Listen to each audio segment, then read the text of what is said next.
Tahu tak, sebenarnya tahun 1948 dulu, Gaza pernah jadi wilayah utama kerajaan Palestin dan ada Perdana Menterinya sendiri. Tapi mungkin tak ramai tahu tentang kisah usaha terakhir menyelamatkan Palestin secara politik ini. Dan di tengah usaha itu, muncul nama Ahmad Hilmi Pasha. Jadi waktu tahun 1948, bila British berundur dari Palestin, Israel mula isytihar penubuhan negara haramnya. Sedangkan waktu itu, dunia Arab tengah bercelaru. Dalam kekacauan itu, satu persoalan besar muncul. Siapa yang akan mewakili rakyat Palestin sebagai sebuah negara? Jawapannya, cuba dibentuk di Gaza. Maka September 1948, pemimpin-pemimpin Palestin menubuhkan kerajaan seluruh Palestin ataupun All Palestine Government, serta Hilmi Pasha pula dilantik sebagai Perdana Menteri. Ia adalah cubaan terakhir untuk berkata kepada dunia, Palestin masih wujud.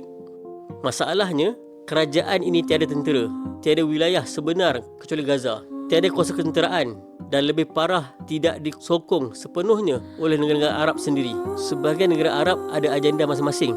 Ada yang mahu kuasai wilayah Palestin, ada yang tak mahu Palestin benar-benar merdeka pun. So, situasi ini jadikan Hilmi Pasha terperangkap di tengah-tengah permainan ini. Tidak lama kemudian, kerajaan Hilmi Pasha ini mula dipinggirkan. Fungsi-fungsinya dilumpuhkan dan Hilmi Pasha sendiri akhirnya disisihkan daripada pentas politik. Dan di sinilah sejarah Palestin menuju ke jalan yang lebih malap, bila mana isu Palestin mula dipersempitkan daripada isu negara yang dijajah kepada semata-mata isu pelarian kemanusiaan.